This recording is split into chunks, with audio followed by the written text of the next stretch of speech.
Hey, Van. Good day, mate. Hello. Hey, one second. Blaze, can you bring me a beer and a butter knife? Thank you. Can you then? Okay, sorry about that. So you disagree, All good. right? Seven. I guess your position would be that 17-year-olds should not be able to fuck their hot teachers, right? Yep. First of all, do you like the title? Can you get me a beer and a butter knife, Uh, please? It is indeed the topic. All right, go for it. What are your reasonings? Yeah, so I think the number 18 was decided largely arbitrarily. I think if that is your view, it was due to social conditioning and tradition, not something that you independently came up with. I don't think anyone who does have that view has put a whole lot of thought into it. I think we tend not to really question whatever our traditions are and whatever societal cultural norms that we are raised in. We tend to adopt those views. So I would say that the number 18 was arrived at in a way that is probably not based on sound reasoning or science or anything of that nature. I would say it's almost entirely due to tradition. I see no meaningful difference between the 17-year-old who is also 364 days versus someone. I don't think they magically turn into an adult and become reasonable and responsible and rational the next day. So I categorically reject the idea that law makes morality, as I stated in my debate with Terrence. I gave him several very clear-cut examples of when the law is wrong and can and should be ignored. And I just find this to be one more example of that being the case. All right. So I guess the first thing is that obviously you'd be kidding yourself to say it's totally random, right? So, for example, many cultures have rules around how young people aren't allowed to have sex with much older people. It would be strange to say that all of the disconnected cultures in the world suddenly thought that protecting children, that's just random to you and a result of Well, social no, conditioning, or did that, or is that just a stroke of I luck? said the number 18. Okay, so the number 18 is closer to a child than it is to an adult, so maybe it's not random. Maybe it's something to do with the fact that they consider them children. Oh, well, I think. Would you have a similar criticism if the number was Do you 6? know what I mean by random and arbitrary, or no? Well, I know what the words actually mean, but I don't quite. I think you might not know. Okay. Well, So do you know how if they're it was random, do you know how they're if it was used in random, everyday hang on, if it was conversation? actually random, well, I'm using them properly. Yeah. If it was actually random, you would expect every different culture to have one at 86, one at 54, one at 3, right? That's properly random. But you don't mean it like that. So how That's do you not how actually mean it? anyone means it when they say it. Okay, well that's how I'm a mathematician. That's how Okay. mathematicians Well, mean let it. How do you inform mean you it? Use quickly language that there's properly. a very stark contrast between mathematics and things that can actually be proven, and social science and politics, for example, philosophy, morality. They're quite distinct, so you should probably keep that in mind. No, they're not. But go on. Tell me how you mean the word random, because it doesn't actually. You don't mean it in the actual meaning of the word random. You just mean. And what I mean by that Okay. is that there's no Listen. sound scientific basis or a rational explanation for why it must be 18 and not any other number, not 17 and a half, not 25, not 16.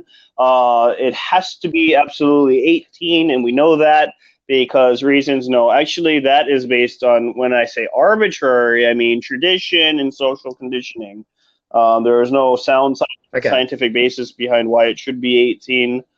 So it's not, while it's not completely arbitrary, like, yes, there is a difference between a 6-year-old and an 80-year-old, obviously, but I think you know what I mean by arbitrary. Okay, good. So what you've identified is that in general you agree with the notion that younger people shouldn't be able to consent, but your gripe is specifically with the number 18. Here is a reason as to why you might choose a number. Well, obviously that there are parameters where we know it. Let me finish. Obviously there are reasonings as to why you would choose a number as opposed to a random 18, tolerance level, not right? 18. Because sure, okay. I'm just giving the argument for a standard in general. For example, the drinking age in America is 21. The drinking age in Australia is 18. So it follows the same logic. The reason you would choose a number, right, and that number just happens to be 18 in this case, is because obviously you want the law to be easy to follow, and you want people to know the standards clearly going in.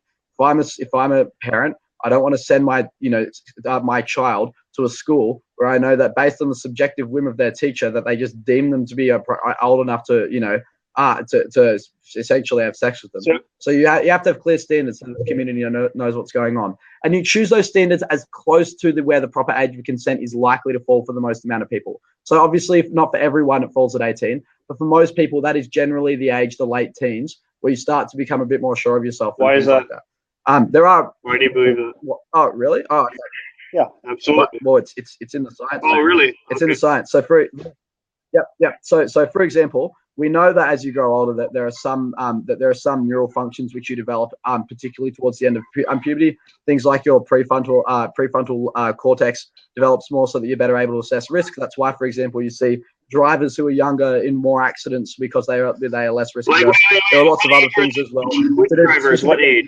Let me finish. Specifically because specifically when you're talking about things like sexual organs, many of those sexual organs don't develop until puberty. So it makes sense that you might actually wait until most people have developed them until you allow them to start using them, particularly because we know the harms when when getting abused sexually are quite great, and also because that's the age in which everyone is pretty much guaranteed to have a sex education or some sort of sex education in a lot of places. It's the way in which many social structures, for example, religion, won't teach them about sex until they get to a certain age. So for the most amount of people, that is when you are the most likely to get the most amount of people knowing about their bodies, having actually developed them, and also having the neurochemistry, which is able to process. Here in America, we do in middle school. So,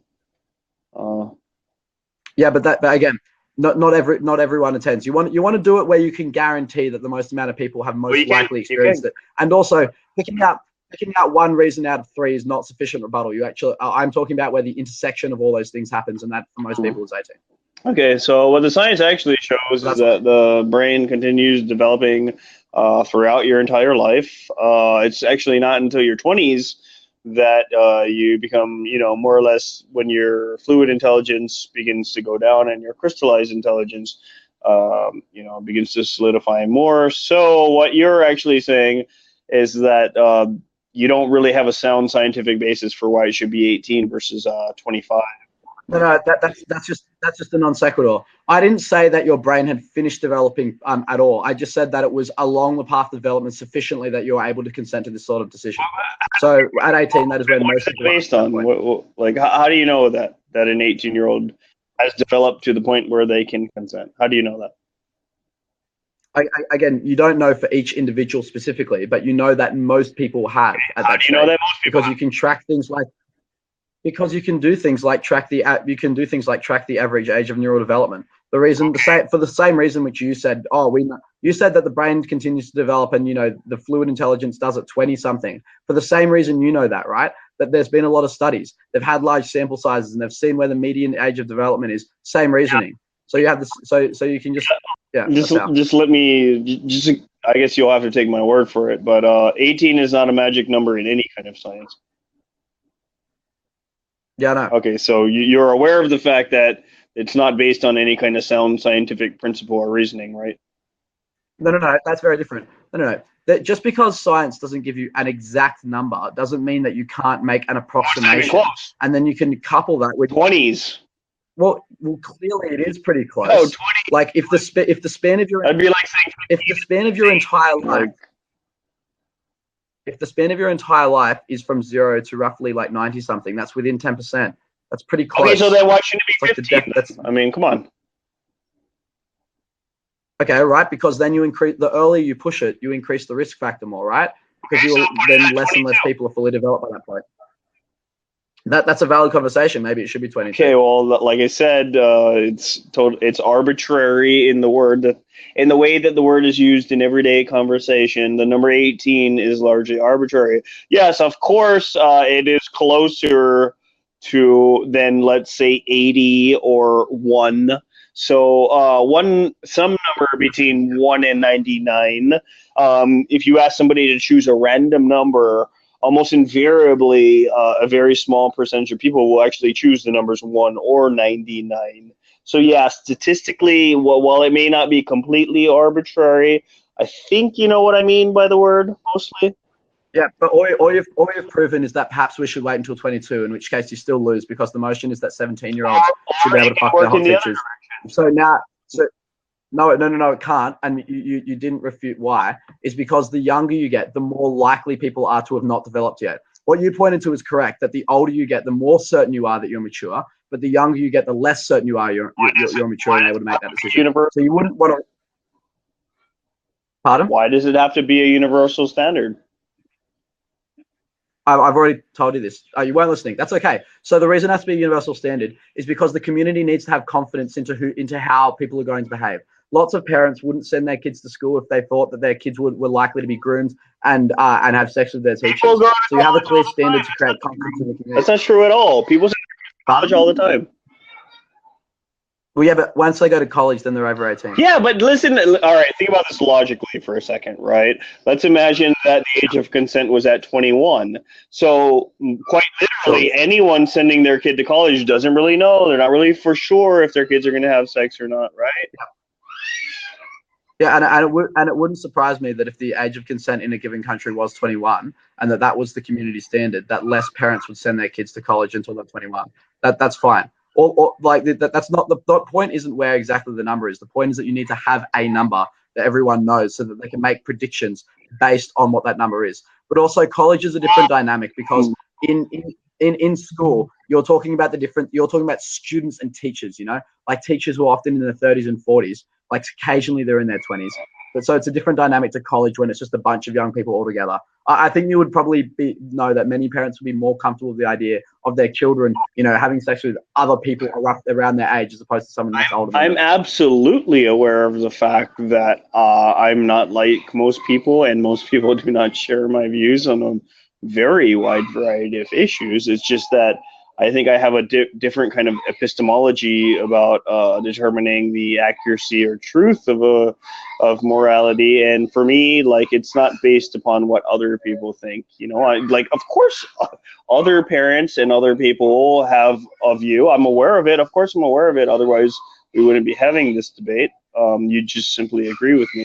This isn't a moral argument. Sorry, no. You're misinterpreting me saying that you need to have clear standards for the community as being a moral argument. It's not a moral argument, it's a functional argument. As in, if you want parents to send their kids to school, the law has to meet their moral expectations to a certain extent for them to feel comfortable to do so. It doesn't matter if that morality is wrong. It has to meet their expectations if you want kids to go to school. Because if you want kids to go to school, don't send your 20-year-old to school because he might have sex, or he or she might have sex. You don't have to. So, but this isn't about 20-year-olds. This is about 17-year-olds, and you do want their 17-year-olds. Already is though, and that's the thing that's the subject of dispute here, right? Right. Yeah, but for you to win this debate, you can't talk about pushing the number higher because your topic was that 17-year-olds. I can show you that it's logically absurd. Like, I could increase the number to 70, and surely at some point before 70, you're probably gonna agree with me that, okay, even if that was the fucking societal standard, surely some number below 70 would be morally okay. And so that is what I'm doing here. No. That doesn't matter, because that presupposes that everyone makes their decisions based on pure logical reasoning, which they don't. People and as we've already discussed, it does, because something can be logically absurd but still put into the law because it has utility, right? So, for example, it is logically absurd to put the number at any age in particular, because, you know, like not everyone uniformly goes supposed to that age. But it's not crazy to put it into an age where it approximates most people. And then it's also not crazy to put it at age so that people actually know what to expect, and parents know that teachers will have a strong incentive, i.e. going to jail if they violate their age group. So that's got nothing to do with logic. That's just a simple matter of creating comfort in parents' expectations so that they feel comfortable sending their kids to school. Why should I care about that? You don't care about kids being sent to school? Not if it's coming at the cost of liberty. Oh, okay. Well, there's some good reasons for that. There's some good reasons for this. I can tell you. So the liberty which you're preserving, the liberty which you're preserving is literally just a bunch of 17-year-olds getting cock-blocked from their teachers as opposed to just fucking people their own age, like they should. But the liberty which you're sacrificing in order to do that is an educated populace who's more able to do things like get a job because they have a higher school certificate, like do things like go to university and pursue other careers because they have the relevant education, like do things like learn about the world and learn about the liberty and the reasoning as to why it's important in things like civics classes so that society doesn't crumble out from underneath them. So the trade you're making is you're enabling a very small, pointless amount of liberty, and in exchange, you're robbing people of far more important ones. In fact, ones which are necessary to keep the idea of liberty alive itself. So that's why you're doing it. Not established a reason for me to believe that the number of parents that you're talking about is a great number. So where's your math? Is that real? You don't think that there's a great number of parents? Parents would not send their kids to school because the threat of them having sex is so great, which most kids are fucking by high school anyways, but the threat is so great. No, having sex with a very much older person. Well, what difference? It's having sex with an older person with a teacher. They're having sex. Well, because it's far more likely to be exploitative. Because, for example, if you're in a teacher-student position, it's the same reason why lots of companies have. It's a lot. Well, it is when there are vast power dynamics between children who might not know their own bodies yet and teachers who are in a position of power over them. It's the same reason why many companies independently, for example, have restrictions around having sex with coworkers and having sex particularly with, the human resources. The reason which psychologists as an ethical code of practice aren't allowed to have sexual relationships with the people who are they treating. It's the same reason why doctors are, as an ethical practice and law, aren't allowed to have sex with their patients. Like there's lots of the reason you do that is because obviously some people are in vulnerable positions. Okay, so what? Yeah, some people are in more vulnerable positions than others. So the reason is that if it's a parent, they have a greater concern with a teacher having sex with their child as opposed to another child. And the reason for this is pretty clear, right? Religion, maybe they're products of their culture and their society, and they have these Victorian attitudes towards sex. Maybe they're wrong. It doesn't matter if the attitudes are wrong. If they're there, they'll pull their kids out of school if they want. How many? So it doesn't matter. How many will pull their kids out? Well, tons. Look, listen. This isn't about Victorian attitudes, right? Let me be clear. I think most parents, and you can correct me if any of these assumptions sound unreasonable, most parents have a strong proclivity to protect their children from harm. Second contention, most parents will consider having someone who they don't believe is of the age of consent yet, having sex with someone vastly older than them and in a position of power to be a harm. Third contention, that is what... Stop you at 2, because the age of consent implies law. So you can't use circular reasoning to. If the law were different and you were raised in a different society with different cultural norms, that would probably be a different age than 18. So you can't just go back to, well, it already exists, therefore it's right. No. You've misunderstood. Parents might have their own subjective sense of what the proper age of consent is, but as we've agreed beforehand, most of them collect around the age of 18 because they've been strongly signaled to. They've received strong signals from the law. So, and also just because they can get a sense of when their children are independent. That's why many parents allow their kids to move out only at that sort of age group as well. But basically the point is this, is that if you have a clear standard where there is a number where parents feel that teachers by fear of going to jail won't have sex, that gives them the confidence to allow their children into the care of others, right? Who often they don't know the teachers very well. But, having clear community standards allows for that sort of functioning to happen. Same reason why you have things like child protection. You've still not shown why this would be a great number of people. You've not shown that you haven't shown the opposite. Them homeschooling their kids would necessarily be greater negative consequence. Maybe that would be better. Maybe they shouldn't. Well, that's a study phenomenon that if you look at a lot of homeschooled children, the educational outcomes aren't that good. If you don't believe me, feel free to present evidence to the contrary. Secondly, you can't say I haven't shown something which is impossible to show linguistically without showing the converse to be true. So, for example, neither of us can show in the context of a debate with words whether parents feel the urge to protect their children from unwanted sexual behavior or not.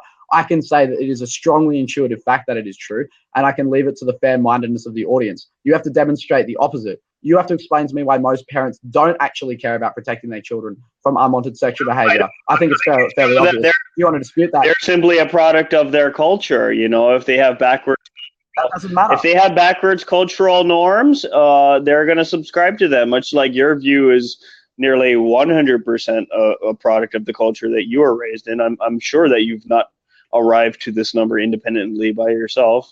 You're almost certainly. Well, no, that's not 100%.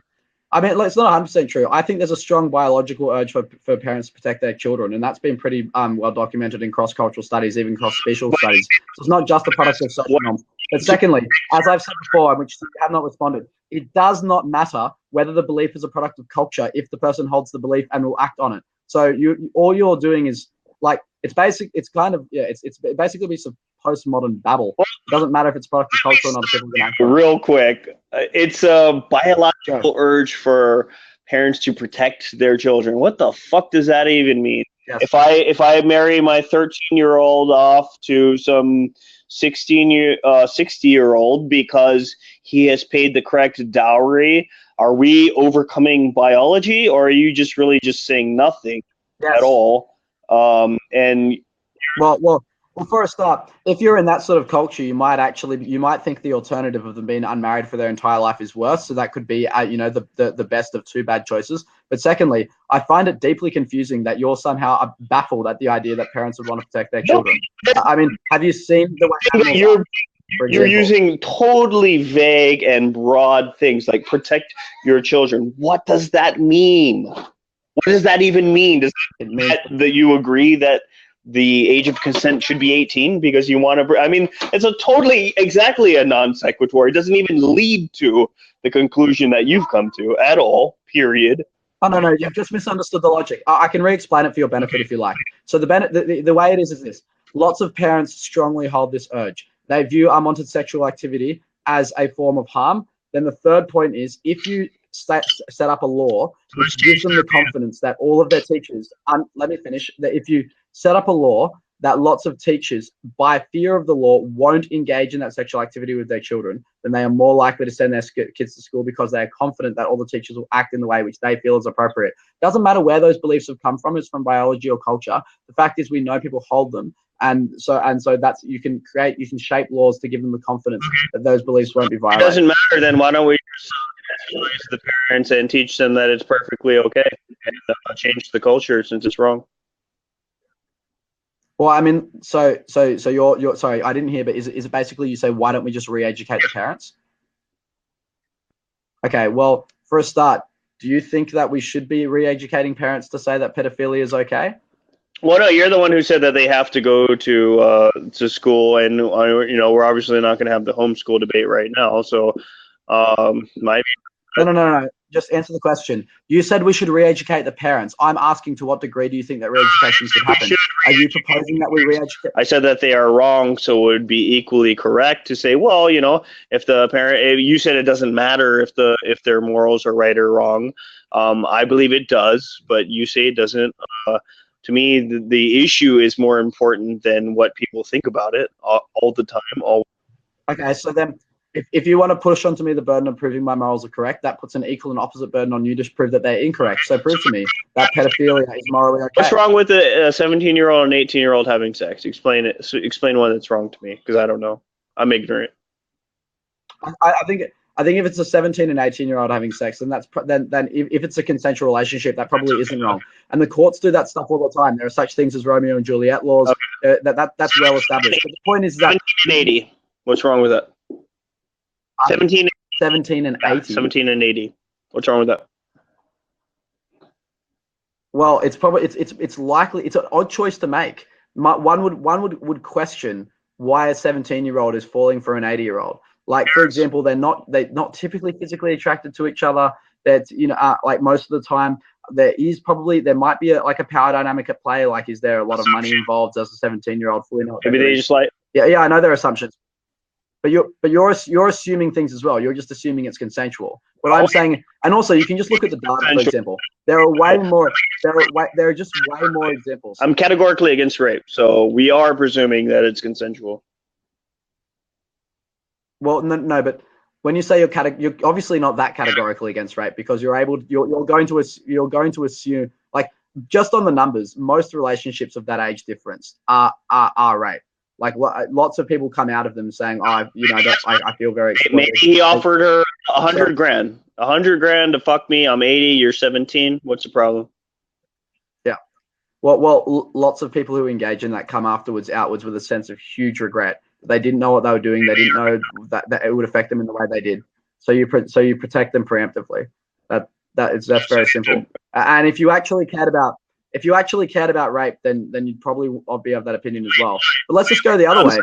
Hang on a second. So now you're saying I'm pro rape or what?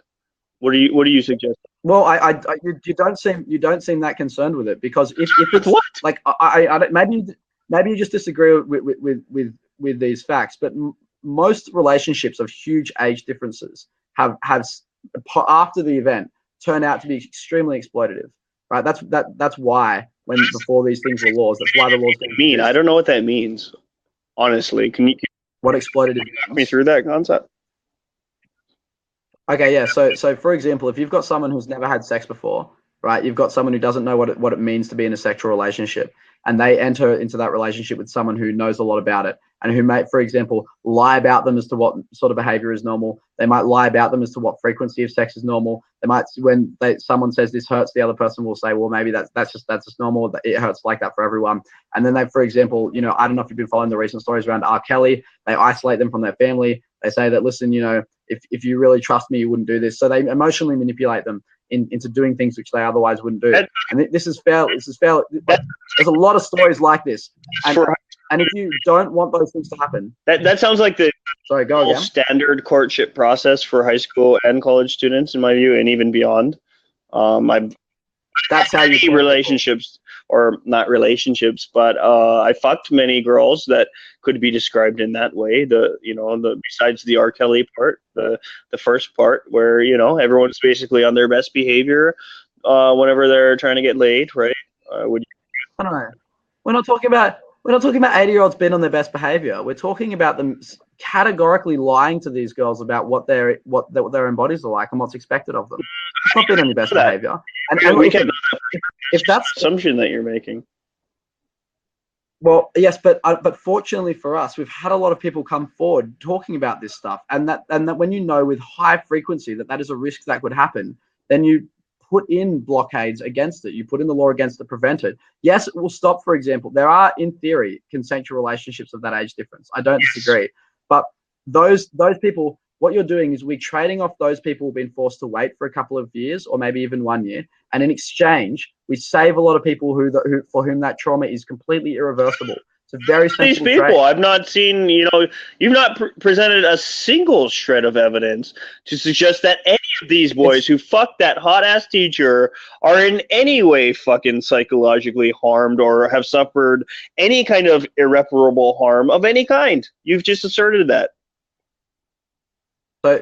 So hang on. Is your contention seriously that you don't believe that there are young people?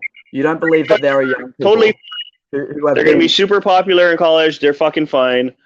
I know that.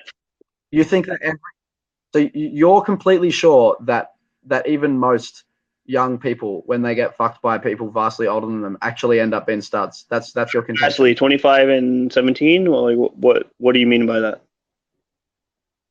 Well, so because when you say you haven't presented to me a single example or something like that, I just think it's fairly obvious. And I said, and really, let's three boys, one teacher. Okay. You've not shown single.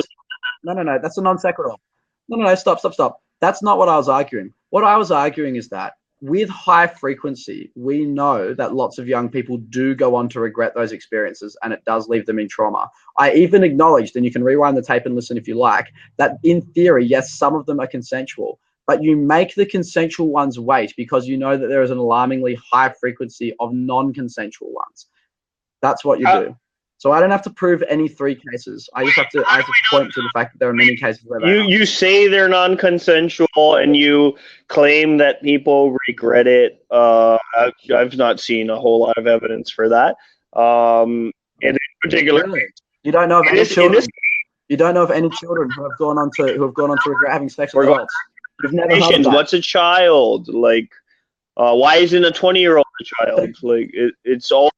No, this is obvious misdirection. Let me ask you a question. Have you seriously never heard of a case? Liz, let me finish. Have you seriously never heard of a case of a child who had a relationship with an adult going on to regret that, going on to say that it ruined their life?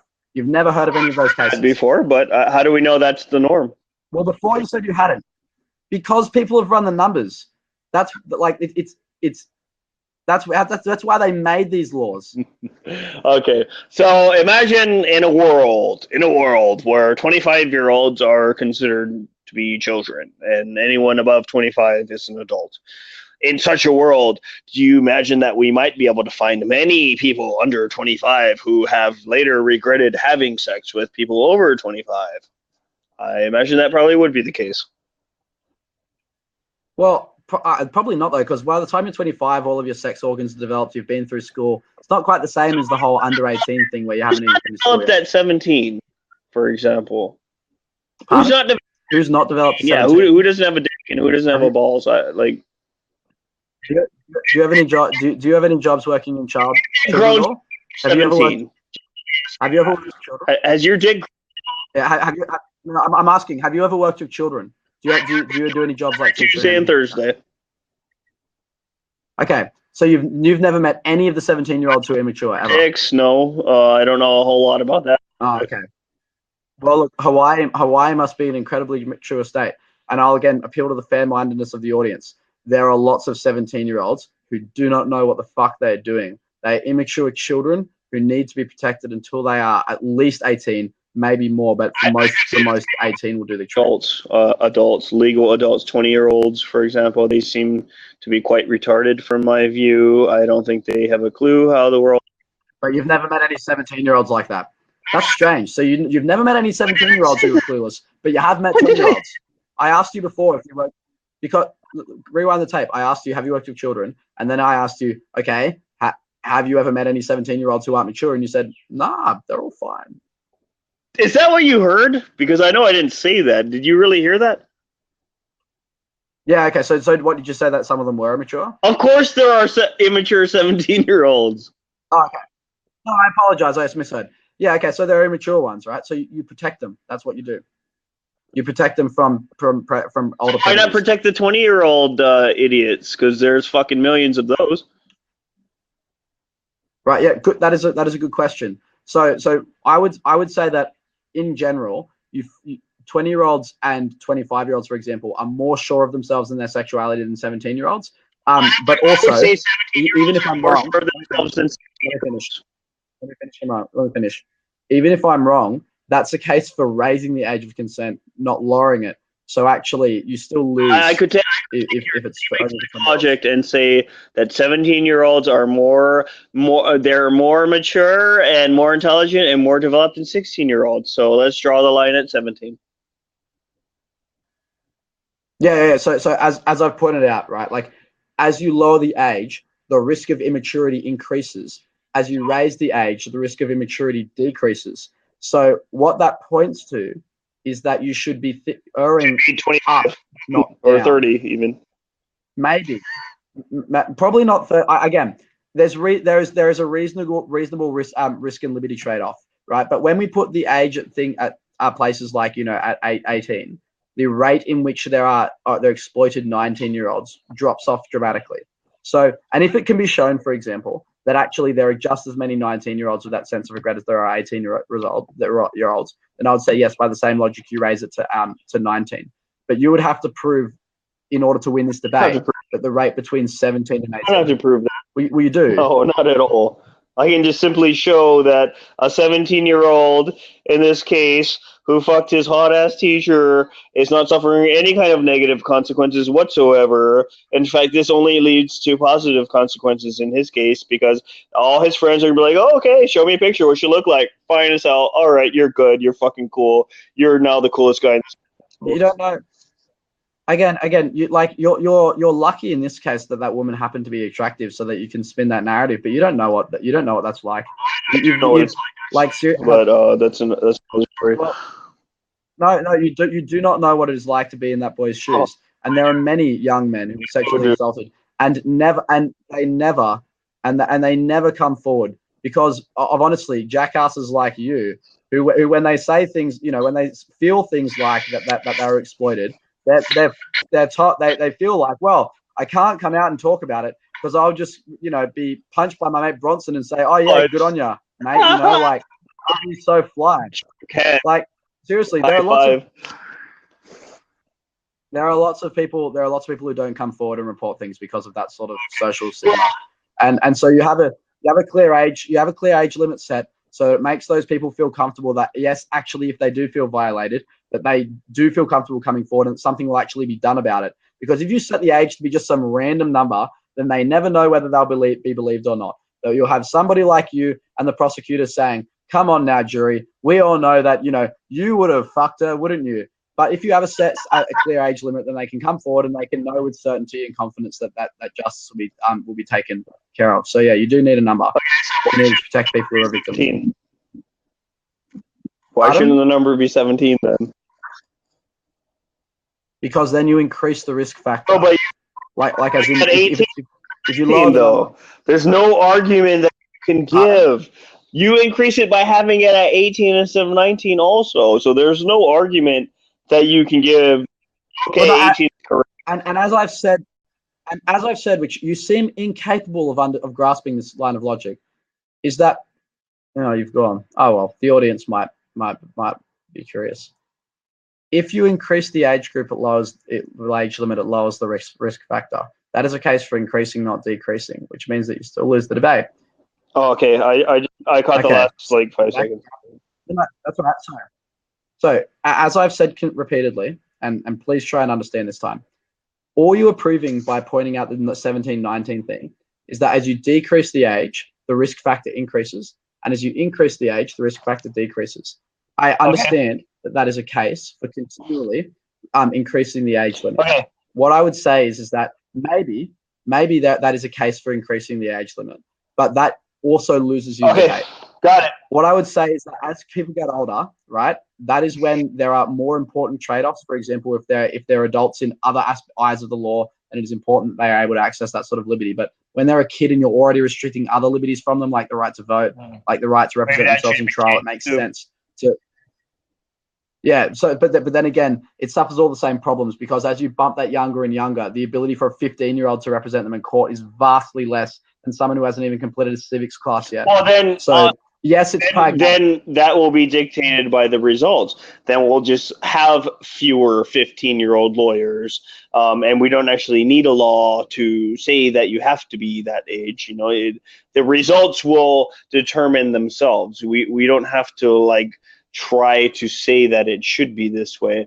The other thing that's right is that you already think it's okay to accept certain risks by putting it at 18. You have no real argument for why you cannot accept the risks of putting that a week earlier, 17 and 350 days, for example. Well, I gave lots of them earlier, but you didn't actually understand them. So earlier on, I was talking about how parents need to have confidence as to when their kids go to school, for example, that their teachers won't be sexually assaulting them, or at least in their eyes, sexually assaulting them. So it makes sense to kind of put it at about the same age at which school is happening. That's another pragmatic reasoning. And another one is that you said the numbers will speak for themselves. Well, they have. The numbers are, that's how a lot of politicians and lawmakers got to this number in the first place, which is why, unlike your first contention that it is totally arbitrary, it's not. It is rather results orientated. And yes, it's a pragmatic solution. Yes, no number will be perfect, but this is a pretty good one. Well, which is why lots of countries. We've gone over the arbitrary argument. I don't want to go back there. What's your time looking at right now? Anyways, I got 40. My reset. 6 minutes. Okay, 6 minutes. It's 6 minutes. Yeah. I just have to go back to the fact that, once again, you already are willing to accept some kind of risk at the age of 18.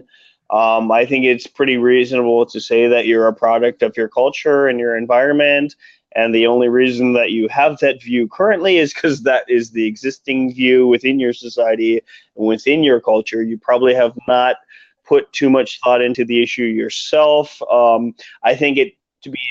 Is that really? I think it to be extremely unlikely that you and everyone else all independently arrived at the number 18. seems highly unlikely to me. I think what actually happened is that the law was set, and so that's actually what informed your view. And now you're rationalizing backwards to say, okay, this is why this is okay, this is why this is rational. There's no real reason to say why it should be 18 rather than 17 or 19, 16, 25, whatever. So there is some number between 1 and 99. I think most of us would agree that 1 is not the correct number and 99 is not the correct. Oh, sorry, why? Oh, Bronson, 1, isn't that just a product of your culture? How do you know that? Maybe if you grew up in a completely different world, that 1 would be the right number. Basically, the problem with your argument is this. All of that was just ad hominem fallacy. Sometimes the reason cultures develop in a certain way is because they are tested against other cultures, and the ones which are correct survive, and the ones which aren't correct don't survive. There have been cultures where they allowed those sorts of relationships to happen, like the Greeks. That's where the word pedophilia came from, the same as pedagogy. And you know what? Those cultures collapsed under their own weight. No, when people, and so sometimes, Christianity. If you really want to, for example, look back at this whole debate and say, look, if you think about it, none of us have really put that much thought into it, then you clearly haven't been listening. There have been lots of reasons given as to why this is an appropriate age. The fact that many different cultures arrived at it independently of one another, i.e. this is a pretty common thing in a lot of places around the world. 18. That's so crazy that you think that. Again, no reason given why. Anyway, so most of your argument is ad hominem. Most of it's based on, postmodern nonsense about, if you think about it, everything's relative because we're all products of our culture. The same sort of logic which is used to justify the slaughter of millions of people, same logic which is used to justify anything. It's all nonsense. You can look back at the reasons given, see that it's quite sensible. And the reasons given is that it's about risk. And also the fact that I've been willing multiple times to concede that maybe 19 will be a better number is clearly an indicator that I'm not rationalizing in favor of a particular outcome. That I actually have a level of tolerance around it. The fact that you say things like, oh, well, we all know that 1's not the right number also shows that clearly, even for someone as culturally enlightened as yourself, you realize that there are some things which are correct. So all of that logic falls out underneath itself. It's not an accurate description of what's happened here. Not at all. But also the other thing as well, which negates most of what you've said, is that I've given you pragmatic reasons as to why, even if it is all in everyone's head, the fact that it is in everyone's head is a good reason to cater to those expectations, because people will act on them in ways which are more important, like not sending their kids. It should be 12, then that's what the age should be, because that's what is in everyone's head, right? I mean, come on. Well, Well, like maybe there are overriding biological reasons if it was 12, but like again, I've given you pragmatic. It should be 14. I mean, don't even try biology. That's a fucking dead end for you. No, it's not. Again, we've got the neuroscience as to when people develop senses, different senses of maturity. Like even from when we're kids, there are straight up perceptual things which we don't get until certain ages, like object permanence, and there are other things like abstract reasoning which we know we don't get until later on. This is measured stuff, and basically a lot of your arguments seem to be appealing to this collective sense of ignorance which you assume everyone has. But like it's like, man, no one really knows anything about biology. I certainly don't. Therefore, it's all nonsense. There are a lot of smart people out there who do know a lot about this stuff. And just because I've done some reading, well, it's what you're implying. Because you're like, biology is a dead end because I know it's 14. Well, no, you don't. Like, that's nonsense. If you're talking about biology, okay, let me just say this in a way that you may be able to understand. Do you know that the age has only increased over time? If we go back to like biblical times, for example, that could be as low as like 12, 13, 14. You know that, right? You know that whatever society you happen to grow up with, there are different definitions of. We knew a lot less about biology in biblical times as well. Okay, so the further we go back, let's go back to when humans were fucking totally primitive and there are no records of any kind. We can just look at the biological record and we know that humans were fucking reproducing at a much younger age, just because they had such short lifespan. You can't simultaneously say we don't have any records, but also we know this happened. How do you know it happened if you don't have any records? Let's be serious. All we were showing is that as we've learned more things, we've come to a better conclusion. I agree. That's why the conclusion we have now is more reliable than the conclusion we reached when we didn't know anything. Well, once again, you're just conflating. Okay, we didn't have written records, but we know for sure that when you have right, out of time. Bye.